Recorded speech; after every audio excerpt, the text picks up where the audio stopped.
Possession crucial from this. How much longer will the referee allow? Dublin lead by a point, and there's the whistle. It's over. It's over. We earned it by winning the last 2 matches on the road, and that's not going to be taken away from us. But what I love in hurling, I love players that will never give in. He hits it. He hits it. It's over the bar. Oh, holy Moses. Hello everyone and welcome along to the RTE GAA Podcast. Lots for us to get stuck into ahead of the weekend. Ryan McCluskey is going to join us a little bit later on to chat football, but Jacqui Tyrrell is with us now to talk hurling. Kind of feels like do or die already at the early stage of the season, Jacqui, doesn't it? Yeah, it does. I suppose a few surprise results last weekend. And it's amazing. Were they that much of a surprise, though, Jacqui? I mean, Jacqui Taylor, was Waterford beating Cork a huge surprise? I don't know. Was it? Would you think? I would say it was. I really would. I know when the team came out from Waterford, it kind of raised a few eyebrows as going, right, that's pretty strong. But listen, the backdrop of that is that Waterford had a terrible round robin last year. Their record at home is worse. They've had a dismal league. They've been relegated. The disgruntled locals, a lot of room. And so when you weigh that up, you kind of Cork were favourites going in, and you expected Cork to win with, Pat Ryan in his second year, a team that had pushed so close to get in the top three of Munster, which we know is a bear pit, and Waterford weren't even at the races last year. So for me, that all stacks up to a surprise. But one thing in hurling, you should never underestimate, particularly a David Fitzgerald team. So look, we've got burnt with that a few times, and we continue to get burnt with it. But for me, it was a shock. It was a surprise. The manner in which they won by 3 points. They probably should have won 6-7 points, considering how dominant they were in that game. So when you stack that up, in my eyes, that's a bit of a shock. Okay. I also think Clare, just the way they were going into it, Jacqui, like, I mean, I know this is mad that they were the favourites against the All-Ireland champions, but I think people were expecting that Clare could and would win that game. So that one, in a way, is, okay, it's a much smaller shock because of who they are, but I still think people were probably tipping Clare for that one too.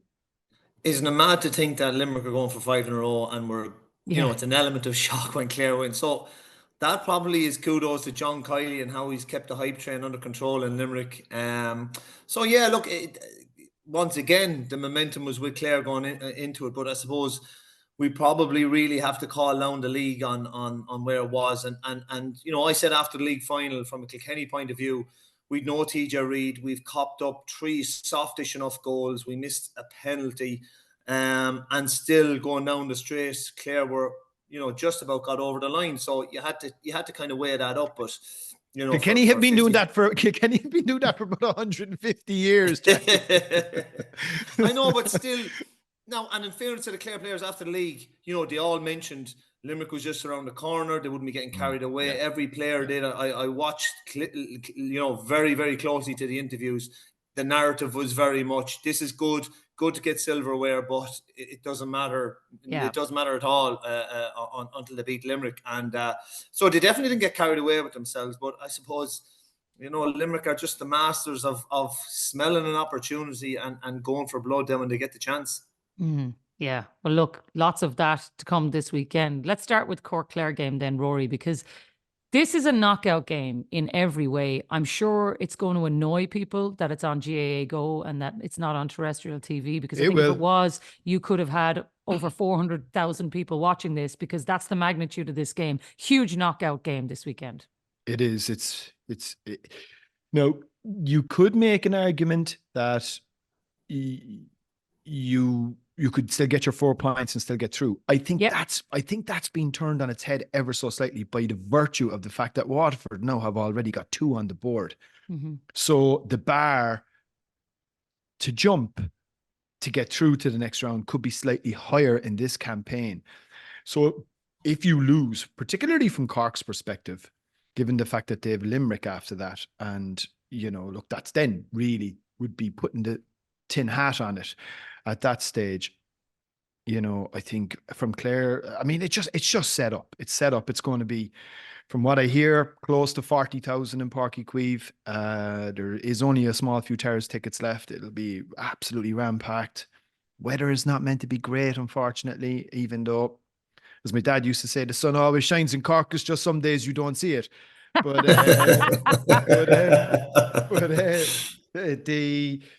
Yeah, like I think it's set up in every way. But as I said to you on Monday, Jacqui, Cork's record against Clare of late is atrocious. They have a very, very poor record. On form, you couldn't see anything other than a Clare win. I mean, the reality is Clare on paper are a much stronger team than Waterford. Now, the only thing that you could maybe flip on its head is that you're hoping that you see a better performance from Cork on Sunday. But from what personnel? Who's he going to pick? Can he take a chance in throwing the baby out with the bathwater and just going for broke? Maybe the Waterford game was the time to try that. Maybe he needs to stick with more the tried and trusted this time round for experience and all that brings with it. But you just don't know. I mean, he's got a major dilemma. He's not going to have the opportunity to play a full contact A's versus B's because the match is Sunday.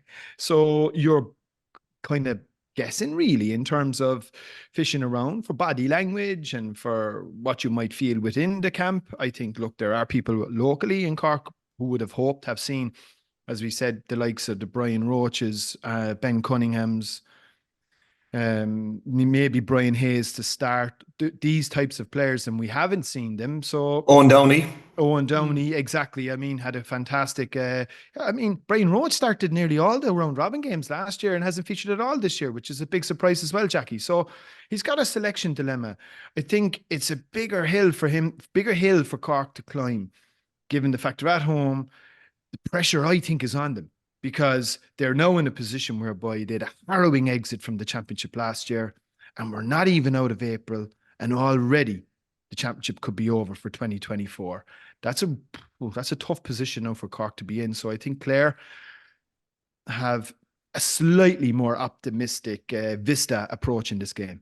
Can I give you the other side of that, Jacqui, right? Just to play devil's advocate. If you were sitting in the Cork dressing room, you would say their room for growth is much greater than Clare's, because they were so outplayed last weekend and so off the pace that you would nearly say we have to do something alarming to get this right. Whereas Clare were at their absolute best in so many ways last weekend and they still didn't get the job done. So if you're an eternal optimist, which I'm sure lots of Cork people have probably had to become over the last number of years, you might still think, right, we know we can get there. We're miles off it last weekend.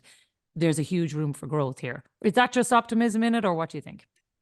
Look, that is a very optimistic approach, I'd say, Jacqui. Yeah, there's huge room for growth, but they need to close that gap. And people in Cork aren't very patient. And if you think of it, they expect to be contesting for Munster championships and for All Irelands, and to think they could get bet this weekend. And if they get bet, by God, it's a long way back. You know, if Clare got bet, you could see them somehow getting back into it. If Cork get bet, God, I don't see it. I don't see where the results are going to come from. And I suppose from Clare's point of view, they hurled well for 55 minutes. They'll probably start Tony Kelly. There's some green shoots. They need to address what that collapse looked like and make sure it doesn't happen again. So there is something for them to build on. From Cork, you'd be kind of going, Alan Connolly played well. Tommy O'Connell, put in a fair shift. Outside of that, lads, Sean O'Donoghue, maybe. Sean O'Donoghue. And Dara Fitzgibbon as well. Yeah. But that's about Dara it, Fitzgibbon, though. Sorry. But where do we go with our three, we say, guys that are in their 30s as regards to three forwards that played in the All-Ireland 13? Do we roll the dice with one of them, two of them, three of them? Do we clean slate and put three new guys in? What do we do with the centre of our defence that just, for Jamie Barnes' goal, there was no centre of defence. Damien Cahalane got sent off. It was probably Kieran Joyce's poorest performance. So I'd like to think that down in Cork, there's a ratty environment in that dressing room. And you'd like to think that they're trying to make Páirc Uí Chaoimh a fortress this weekend. The people of Cork should be out and make sure, if it reminds me kind of like Tipperary last year when it came to Páirc Uí Chaoimh, that kind of bit of hostility there, that bit of anger, that has to come out in the Cork players this week. It really, really has to, because last week was just not good enough. For Clare, wasn't good enough, but at least they performed for 3/4 of that game. So I think this is huge. It's monumental for Clare. They lose this weekend. They didn't make a round robin last year. Probably not going to qualify this year. And there'll be serious questions asked. And, it's getting to the situation, which is scary, that Croke Park, Cork used to be in there nearly every weekend. It might be there for another year. Yeah. And Jacqui, like I do think it is a Jacqui Tyrrell makes absolutely fair point. Are you like Cork have to ask themselves the question: are we a serious inter-county team or not? And if you are, at some stage you're going to have to stand up. And I think from their point of view, they're going to go in there this weekend now. Largely, most people will fancy Clare to get the job done. But I think like another season goes by, your career goes past you very, very, very quickly. The one small shoot of optimism that I would harbour is they still only lost the match last weekend by 3 points, right? After being outplayed largely. So they did show some gumption to stick in there, despite being down to 13 players for the key part of the game. Mm-hmm. So there is fighting qualities. Is there enough quality to turn Clare over? Not sure. Well, that's the question. Can I ask? Sorry, go on, Jacqui, could I ask one question? How many hurling clubs are in Cork? Oh, yeah. Good question. A lot. Yeah. Yeah. Like, I do know GAA clubs, there's about 247 or 200, just under 250. And that's excluding LGFA and Camogie. When you add them in, it's nearly 400 clubs in the whole county. But hurling only, I'd say you probably should still be looking at upwards of about 150, I'd say. Yeah, easily.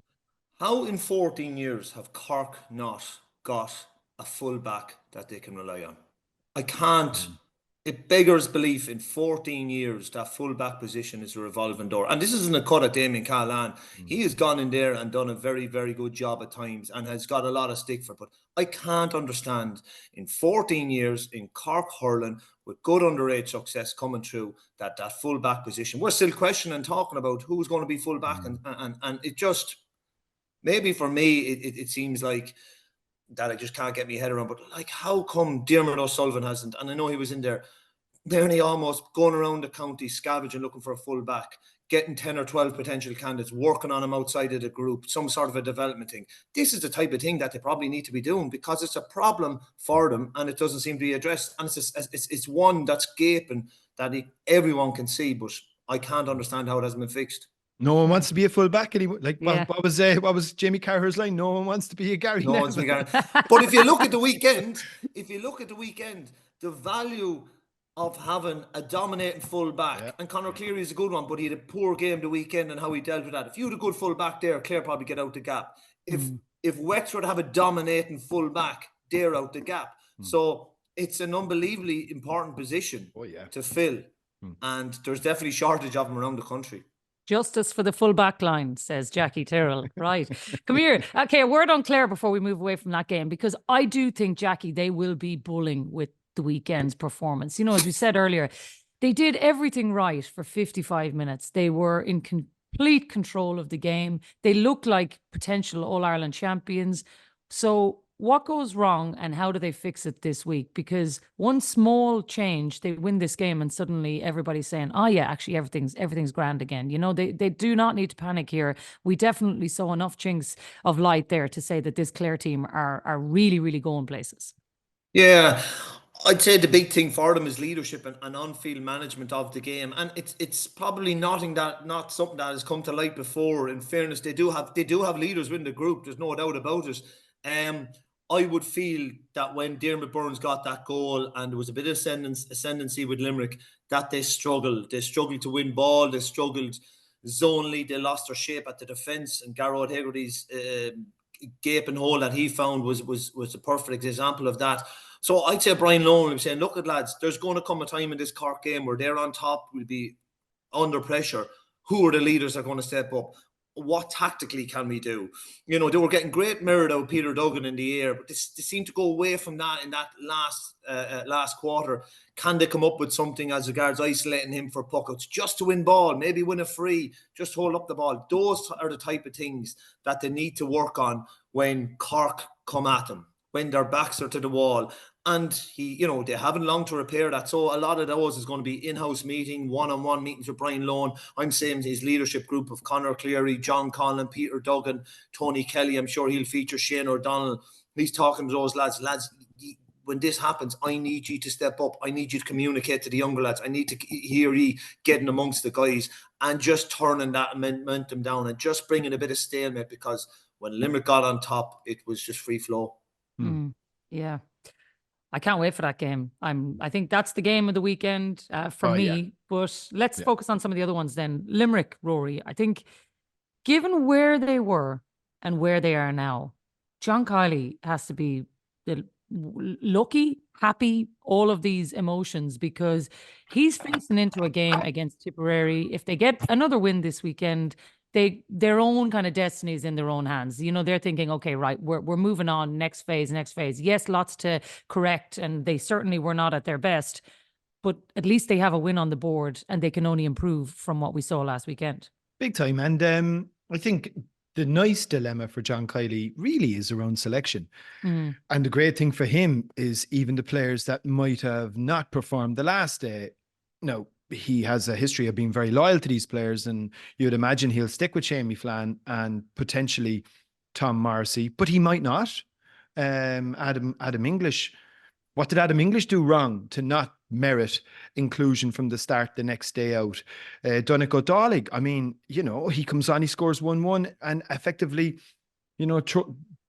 changes the course of the game. So he will definitely, John has a bit of a luxurious task really, where he's sitting down. He's got a really good win on the board away from home. They've now got a Tipperary that look a little out of sorts coming to town.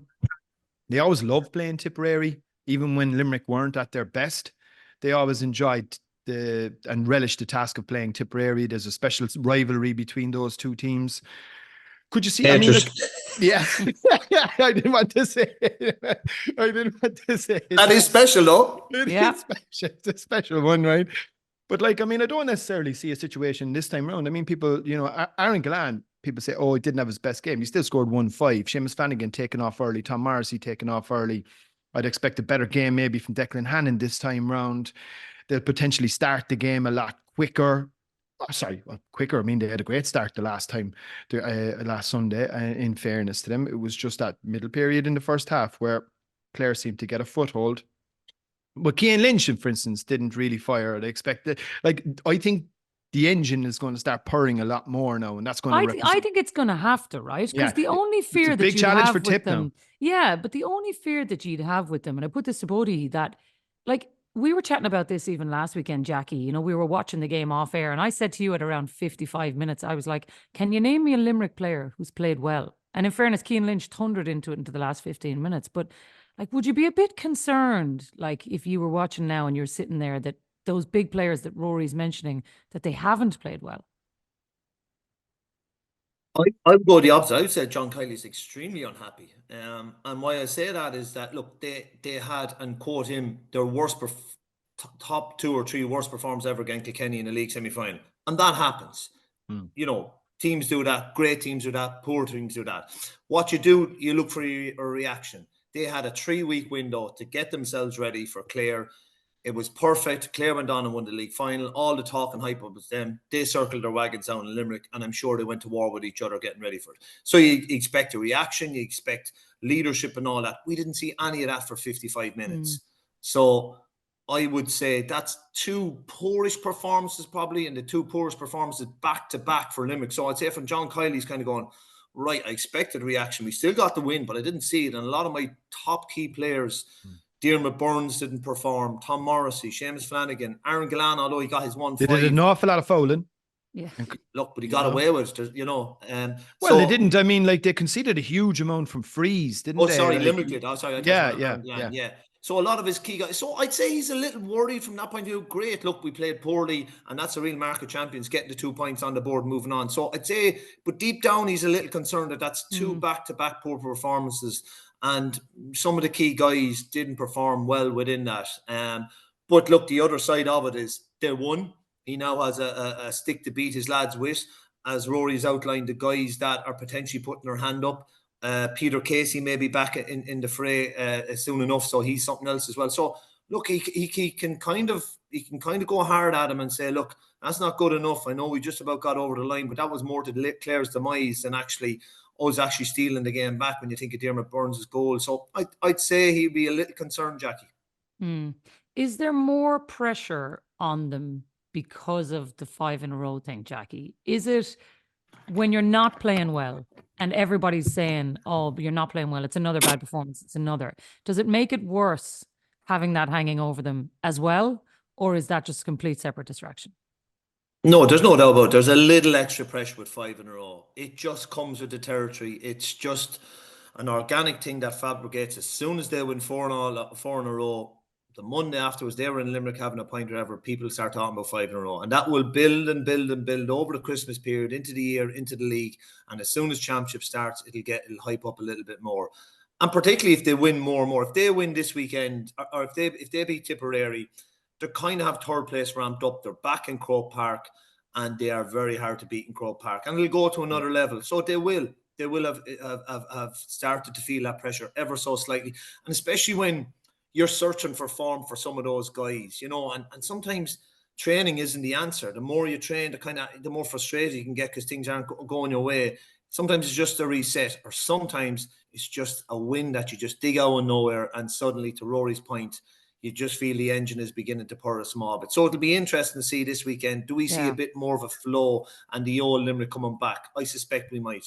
Yeah, be interesting to see what Tip throw at the party as well this weekend. Who've been very interesting. Quietly. Shane McGrath making the point today, Jacqui, on the RTE website, that it would be easier to predict the weather than pick the Tip starting 15, which is really he was saying outside of, I think the 3 players he mentioned were Willie Connors, Ronan Maher, and Jake Morris, and outside of that, maybe Mikey Breen. Outside of that, he said you really wouldn't know what 15, what lineup, what way. Now maybe that brings an element of surprise, but there's also if it's bringing an element of uncertainty. To tip people. But there's also an element of uncertainty. They might be searching for something, and the Gaelic grounds is not the greatest of places to be going looking for stuff. Yeah, well, we'll be all interested and eagle-eyed in watching that one. What about the Leinster Championship then? Because I think this battle between Galway and Kilkenny, it's hard to tell at this time of the year what we're going to get from them, Jacqui, because everybody's saying, in all likelihood, we're going to be seeing them playing again, potentially in a Leinster final. No disrespect to any of the other teams involved, but I guess it's just how they approach this. If you're in Henry's position, are you thinking, we've got to win this one, we've got to lay down a marker, we've got to instill some belief, or is he still trying to find the players, find everything? How does he approach this? I think it's Henry will be going for this all guns. I'd say you'll see an awful lot stronger of a team. I'd say you'll see all his starters coming out this weekend. It's Salthill at home. I think he'll want, because the way Leinster is, how many acid tests are they going to get? Because they kind of need to win a Leinster final this year. So you probably look at Dublin, you look at Wexford, and you probably look at Kilkenny. You put a ring around Kilkenny and say, look, we're going to get a battle, we're going to get a test. I need to find out about my Gavin Lees, my Declan McLaughlins of this world, generally the new guys. So I'd say he'll be putting all them out, lads, and he's saying, look at lads, places are up for grabs here. Let's see what you can do. Kilkenny are coming to town to Salthill, and I think he'll be putting a huge amount of merit. Now, look, there's serious question marks over Owen Cody and Adrian Mullen, and the talk is that they won't tug out this weekend. So Kilkenny, likewise for Derek, it'll be a chance for him. Moan Wall came on the weekend, scored 2-2. Imagine he might get some game time this weekend. Billy Drennan might feature as well. So I think it'll be saucy enough now. So That's a nice way to describe it, Rory, isn't it? Saucy. Yeah. I think everybody would look forward to a bit of that this weekend if they got it. Yeah, and they generally do deliver very good contests, even in the round robin stages. We've seen some incredible games, whether it was they've finished level on a couple of occasions. There was a handshake that made the headlines on one famous occasion. I think Galway were the first team to go to Nolan Park and get a championship win in probably since the turn of the last century. So they generally do produce good contests between them. I think from Henry's perspective, I mean, the one thing I was looking at, and I didn't obviously see the game, but one against Carlow, they conceded 2-14. Now, you'd have to give Carlow huge credit on that. And by all accounts, Carlow played really well for patches. But Galway named, I mean, they had Dahi Burke, Finton Burke, Jack Grealish, and Páirc Mannion in the defence. That'll be 4, certainly, at their starting 6. And, Carlow were able to still rack up a big score. Now, obviously, the absence of Owen Cody and Adrian Mullen takes a bit of the artillery away from Kilkenny, and that might necessarily be as troublesome or worrying or concerning for Henry as it ordinarily would be. But I think this is a great opportunity for both teams to really test themselves and see where they are. The reality is they'll probably be meeting again in a Leinster final, and who knows? We could be in for a trilogy that side of the house as well. Is Johnny Glynn the kind of surprise you'd land in, Jacqui, against a Kilkenny? I mean, I don't think he would have brought him back in if he didn't intend on playing him. A lot of people thought they might see him last weekend. Is this the kind of weekend you'd like to see him playing? Yeah, you would, I suppose, because there's no doubt about there's questions over how up to speed is he, how is he physically. I know he played football in New York, so you'd imagine he has a reasonable fitness level. Henry, as you say, wouldn't have brought him back if he didn't see something in him. It's just probably Henry's call, is he at a pitch where he's ready for Kilkenny? Because you don't want to throw him into a game where he's not ready and maybe take it into his confidence. But Johnny Glynn is a very unique character in his ball winning ability. Have no doubt about it. Did you ever come up against him, Jacqui? I did, and I was just about to tell a story. Oh, sorry. 2012, he came on the All-Ireland. It was the first year or the second. I'd never really heard of him. Knew he was a big lump of a fella. So I welcomed him with his shoulder. I'd say he was probably 19 or 20 at the time. And I ended up on the ground. And he was just kind of looking down at me. And I was like, where is this lad after coming? He was just absolute made of muscle. I totally didn't know what I was getting myself into. So thanks be to God, there was only about 10 minutes left in the game and the ball didn't come in. But this lad's strength is off the charts. Like this guy, I remember when he was full forward on Paddy Marr, he caused wreck. He gave JJ enough trouble in the air. This lad's ball winning ability, I would put up in the top probably 4 or 5 in the country with TJ, probably Peter Duggan. His ball winning ability, his strength is unbelievable. Now look, his hurling at times leaves a lot to be desired, but what do Galway need? Ball winners. You can imagine the likes of Conor Whelan just buzzing off this. So if he's anywhere right, you definitely, if you don't start him, you give him a good half if he's edge of the square.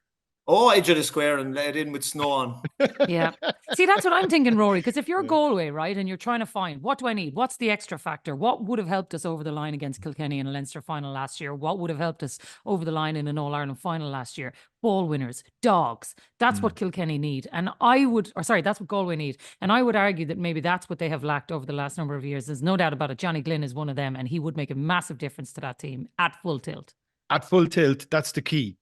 Full tilt, you'd probably have to question whether, firstly, as Jacqui Tyrrell mentioned, whether or not his hurling is sharp enough and up to speed. Secondly, whether or not he's 70 minutes in him. But if you're Henry Shefflin, for instance, and you have an opportunity to play a 2-man inside line, which will give you the opportunity to drift out, and you can put Conor Whelan and Johnny Glynn in there as a Larlan Hardy, I mean, like that gives you some options to just be extremely direct. And I know Henry enjoys a direct game because, I mean, look, that's exactly the way Jacqui's team would have played it. But I doubt he's got 70 minutes in him. It's probably 20, 25 minutes to go. Things might have slowed down a wee bit. I don't think he was named in the panel the last day out. So maybe they're holding him back. Be very interesting to see him this weekend. And if he went in there up against Hugh Lawler, that'd be a good test now just to see where he is. Yeah. Yeah. And imagine the lift that it gives to Salthill, Johnny. It's like, like the top of the sun coming home and things like that. Well, if he's togged out, we'll spot him anyway. That's for sure. You can't miss him. Yeah. And I'd say the first ball that a Galway half back again, everyone's like just lump it down and let Jeff and Hugh wrestle for it. It'd be brilliant. Yeah. Oh, let him in. Let it in. Well, look, let the games begin, lads. We're going to have to leave it there. Really looking forward to it. It's going to be a cracking weekend of hurling. And here's hoping Cork are still standing at the end of the weekend, Rory, yeah? Fingers crossed. Yeah. Okay, lads, we'll leave the hurling. Jacqui, thanks so much for being with us. It's over the bar! Oh, holy Moses! Okay, welcome to the football part of today's RTE GAA podcast. And unfortunately, Jacqui Hurley has been inadvertently called away. So it's myself and Ryan that are going to take you through the weekend's football action for the next 20 minutes or so. And given the blockbuster weekend we had last weekend, it's probably fair to assume that maybe this weekend mightn't deliver as much drama on the field, Ryan. But at the same time, there's still plenty to chew over and nothing quite as big as Donegal Tyrone. Yeah, and I know off air we had discussed about the importance, and it was great to see the good weather back as well. Maybe that is our summer all in weekend or one weekend, sorry, but I think just the games last weekend. I think the players were excited. Clearly that we had some dry ball and dry conditions, and they weren't sludging through muck, dirt, and whatever else for games as well. And yeah, we have a couple of brilliant encounters. We have a derby, obviously, in Armagh and Down, and then we have obviously the Tyrone Donegal game, and I suppose that's probably the game of the weekend that stands out with I suppose a rampant and resurgent Donegal side playing a Tyrone team that just are so inconsistent, and we really don't know what's going to turn up at the weekend in terms of Tyrone, and we looked at last weekend's game, and clearly from a position of clear ascendancy, yeah, they ended up then, nearly losing the game against Cavan as well. And for me, that has kind of summed up, yes, their kind of pattern of play the whole season in terms of how they've conducted themselves as well. So, it will be interesting, and let's hope for good weather this weekend again. Well, I don't know if we're going to get it. By all accounts, it's not meant to be great, which is, look, I suppose anyway, that's just that's sod's law at this stage. I think from a Donegal perspective, though, Ryan, the transformation has been remarkable. They played Tyrone the championship last year, lost, I don't know, was it 7 or 8 points, and it was a prelim quarter-final. And obviously got relegated from Division 1. Now, already this year, they have won Division 2. I would suggest at their ease. And they have targeted, obviously, the game against Derry in a big way, delivered. And the surge of electricity in terms of belief and confidence, I'm sure that will deliver into their bodies ahead of this weekend. But people throw, bandy terms around like genius and this type of stuff. But he is an incredibly fascinating character, Jim McGuinness. And he does have to take a huge amount of the credit for this turnaround. Would you believe? Yeah, and if you look at just his backroom team and who he had assembled, as well, with McGee in there and Steve Toys in there as well, very Colin McFadden's in there. Sorry, yeah, he has established a group of players that I suppose are admired as well by that kind of current group that are in there as well. But listen, we knew from the off at the start of the year it was very probably Mourinho-like, I might say. I heard or I read an interview during the week about John Terry, and he was saying about Mourinho liking his sides to kind of build a wall them against kind of the world, and I believe he has done that straight away in Donegal. Whether it's true or not, we heard rumours of him putting up a fence around the training camp and doing stuff like this to really enclose and kind of get that probably mentality of us against the world. And there's not too much coming out of Donegal, and the best sides when obviously they're in their pump, you don't really hear too much as well about them. So credit to not just him, the whole backroom team as well. And he has, he's captured that spirit of Donegal again. And we know, and we knew, they have talented players, and you just have to look through their team and their squad to see the quality there as well. But he has revitalised that group of players, and you're right. If you look at last year and where they were, and compared to this season, yeah, he's made massive strides in a short period of time. We knew he was going to come in and work on their fitness. He knew he was going to raise standards, but now it just looks like he's brought that psychological warfare that I suppose any side needs to attack any type of championship game, let alone the Ulster Championship as well. So, it's something at the weekend that I'm sure everybody will tune into, especially after to seeing their demolition of Derry as well. You mentioned defence, which I think is an interesting anecdote or subplot. Have you ever been to Convoy, by the way? No, I haven't. No, sorry. Yeah, so I have. I've been up there a couple of times down through the years. filming interview pieces, and back in the day we used to do video walk-ons, so you would have had to go up there to their training camp and get access to the players for half an hour, 40 minutes. Why he felt the need to build a fence in this place, I have no clue, because it is in the middle of absolutely nowhere. So I don't know who he was trying to keep out. But look, I think it does feed into a level of professionalism that I think he was going to bring. And I do find him a fascinating character. But the challenge this Sunday is going to be different, no doubt, Ryan, I would imagine, given the fact that the fixture against Derry would have been burnt into their brains from the very time that draw was made. They now, so that's going back, I don't know, 6-7 months when the draw was made. They now have 6-7 days to turn around to face a very different challenge in Tyrone. So what, how do you reset for something like that? I suppose even before we get to that, I have to mention, I think it's crazy that the game's in Celtic Park. The scramble for tickets, we're already, talking about that. Definitely here in Ulster, it's kind of hot ticket and hot property at the moment.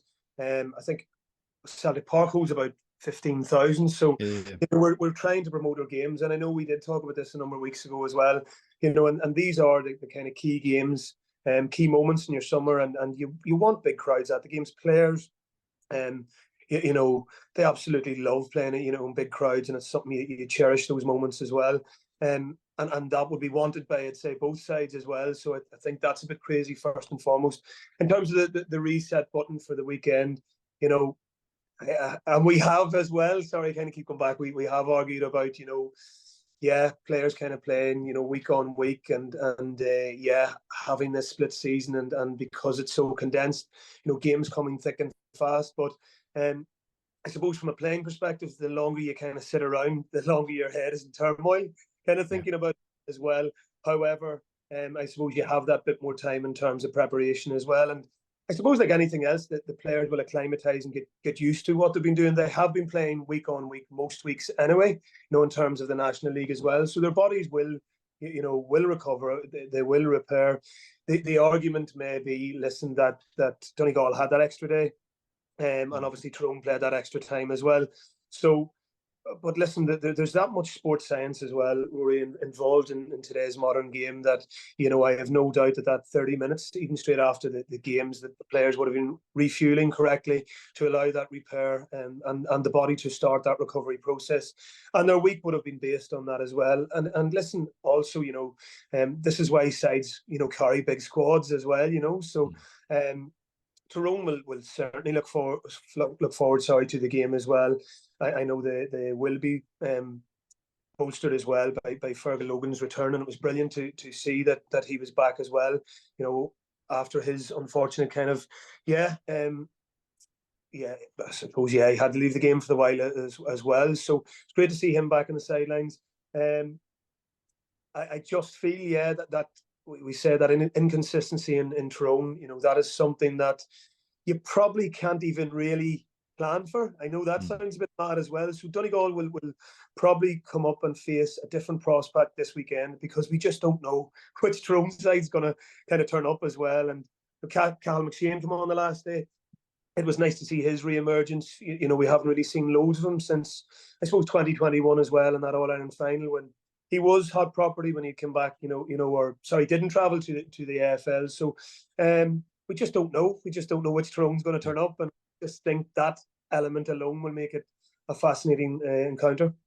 They have some injuries, Tyrone. They were missing the likes of Peter Hart and Cormac Quinn, Con Kilpatrick.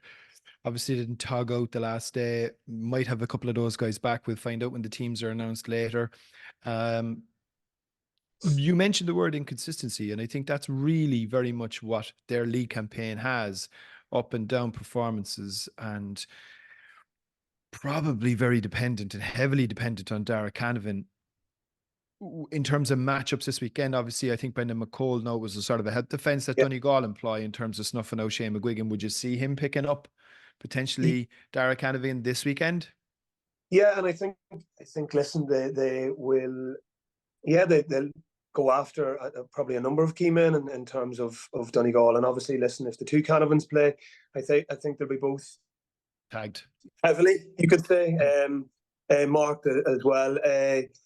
And then, you look back to last weekend, and Donegal got a lot right. They went after some of Derry's key men. They nearly marked McCaig instead of McCaig, the other way around, doing a man-marking job. And they got the matchups right on him and tried to expose him at times and isolate him. The likes of Rogers, I know, was heavily, you could say, checked in certain areas, so he couldn't make those marauding runs, I suppose, up and down the pitch as well. And you're right, McCole done a fantastic job on McGuigan. So, I expect them to get their matchups, but, just the sheer pace they broke it last weekend, a number of their counter-attacks, you could just see streams of men, just going and running forward. And as much as, we talk about their physical fitness, it clearly has improved.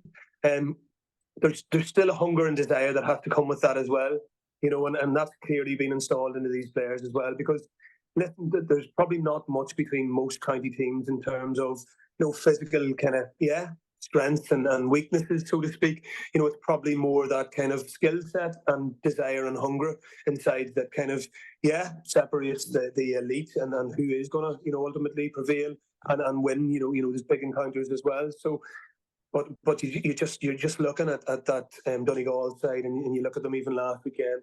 Gallen, for me, was absolutely exceptional last weekend, and I think the ability to turn on both sides, he's really excelled over the last number of weeks as well. And obviously we knew about Brennan. So again, what more do we have to say about Patton as well? It was crazy on Derry's behalf to try and press, and press a lot of numbers against a keeper that, let's call a spade, 2 steps, and Patton can kick it 60 yards, probably the only person in the country that can kick it maybe 50 to 60 yards, and that is so hard to read, as a player playing against that. And for me, it showed just a bit of a chink maybe in Derry's armour in terms of, they overcommitted numbers, and if you look at that, in most long kickouts, they just made peace with it. He was taking probably 8, 9, 10 players completely out of the game, and making them just redundant. So he has the ability to do that. I don't think any other keeper in the country can do that, but that is an unbelievable weapon when it comes to that level as well. Yeah, it certainly is, and it does give them a massive, as you said, a massive weapon and something in their artillery that not a lot of goalkeepers have and not a lot of teams have. I kind of felt Donegal would win the Ulster Championship this year because I thought that was something that Jim McGuinness would target in a big way. That's why I went for our first day out, and I fancy them to get the job done. Just to think the freshness this weekend. How do you see it? I just would have to go for Donegal.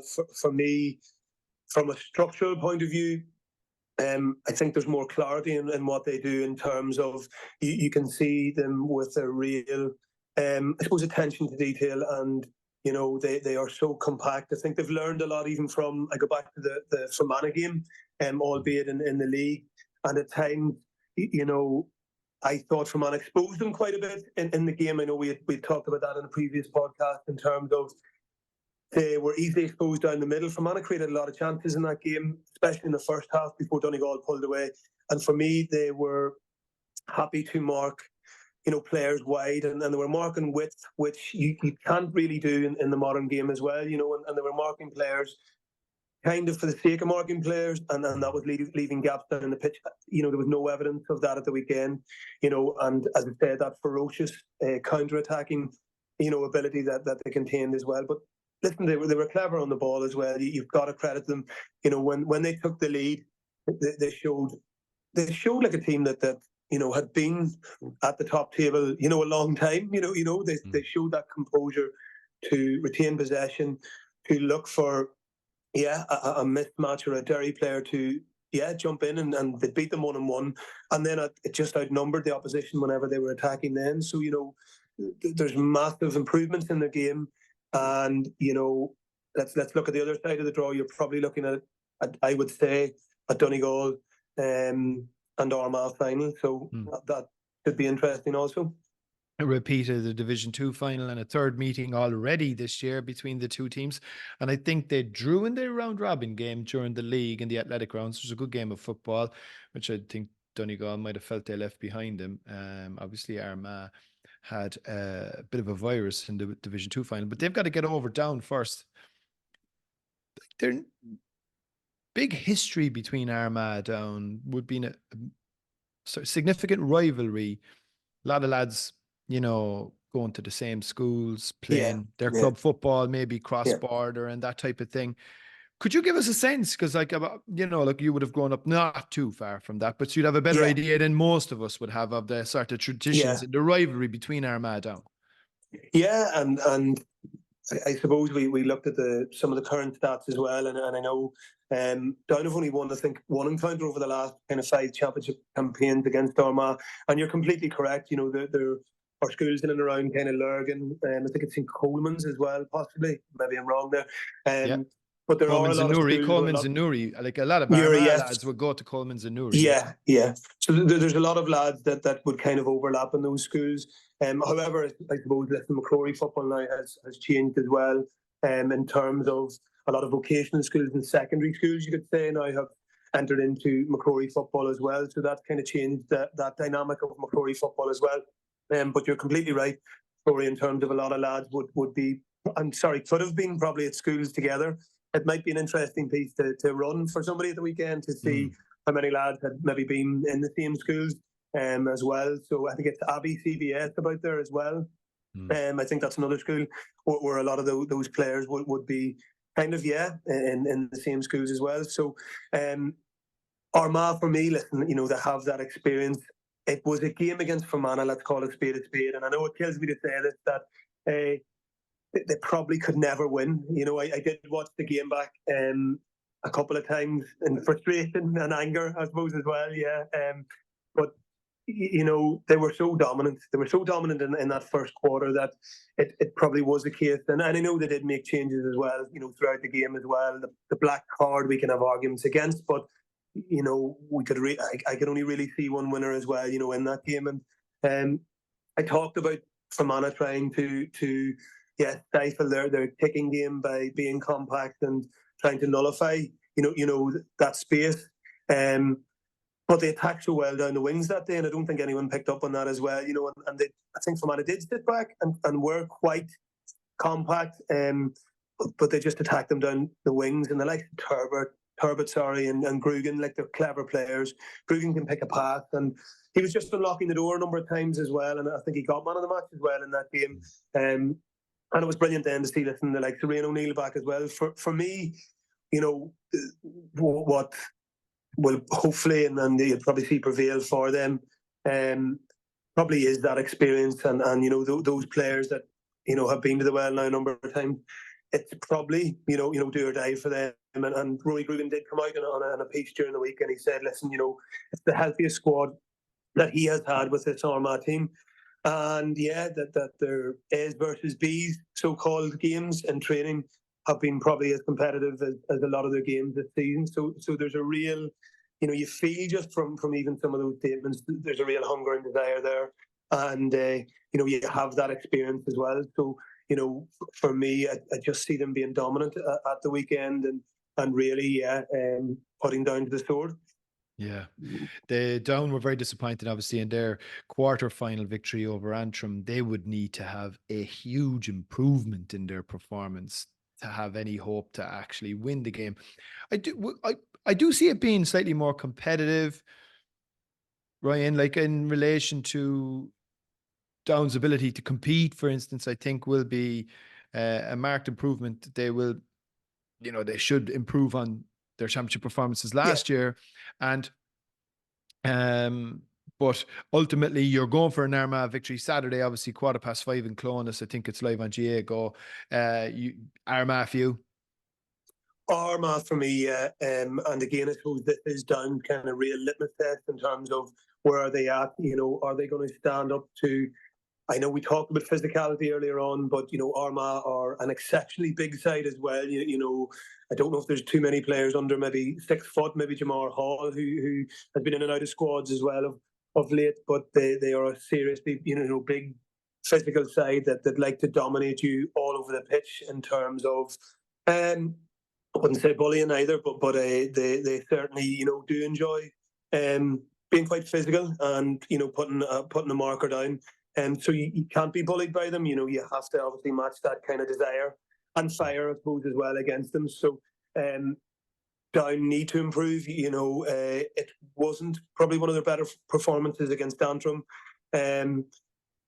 Albeit, you know, I think it was a 4 or 5 point win on that occasion as well. So, you know, it is a real test for them at the weekend. But unfortunately, I only see one winner in Armagh. Moving on to Leinster, and 2 games in Croke Park on Sunday, both live on GAA Go. Again, GAA goes flat to the mat this weekend. But I would have potentially liked fixture makers to be slightly more imaginative on this one and maybe have started the day with Dublin against Offaly, because look, the reality is I don't know if we have to spend too much time on that game, Ryan, in terms of how that game is going to map itself out.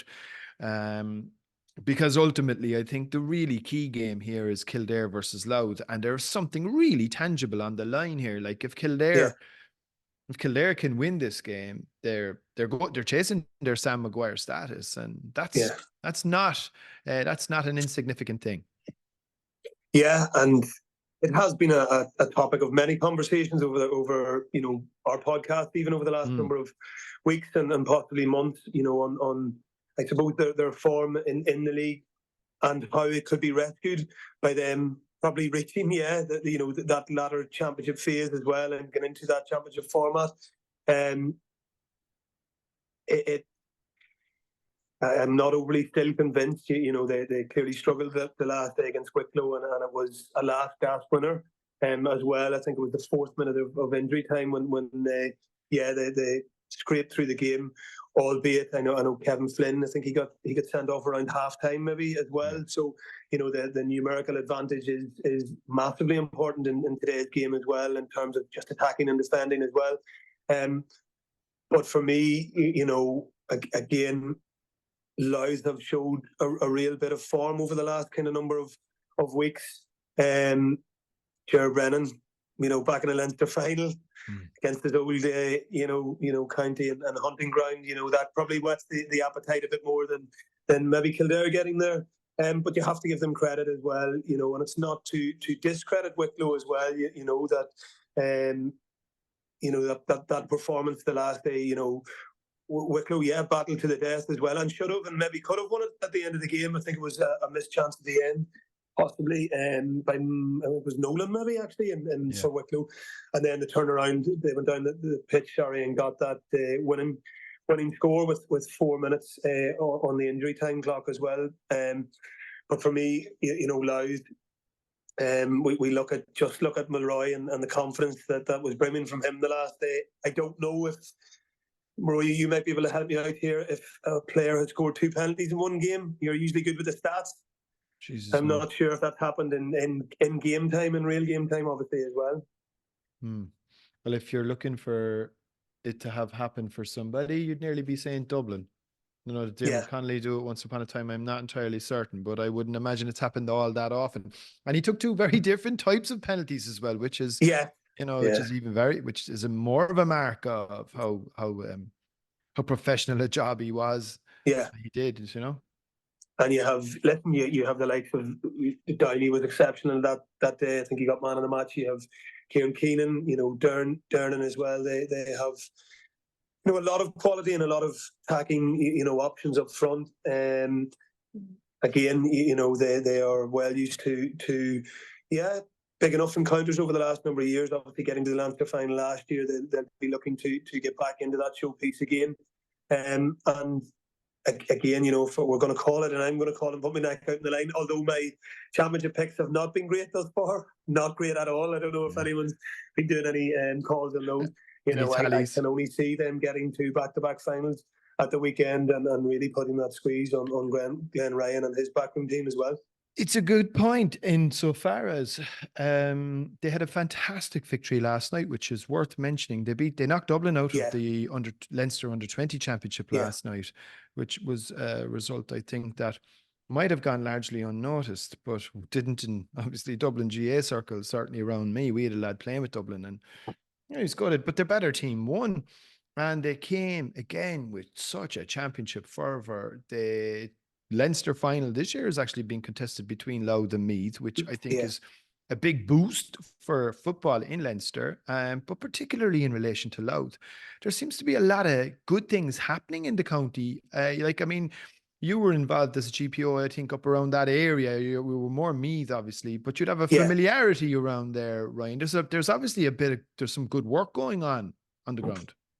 Yeah, there was actually down in Stamullen at the time with St. Pat's, and actually I've seen a number, I think 3 maybe St. Pat's lads as well involved in that Meath setup as well. So it's great to see for a brilliant club as well. But again, you see some of the facilities and some of the clubs down there, like to look and talk about St. Pat's just alone, it looked like you were going into a Premiership, academy, with their setup and.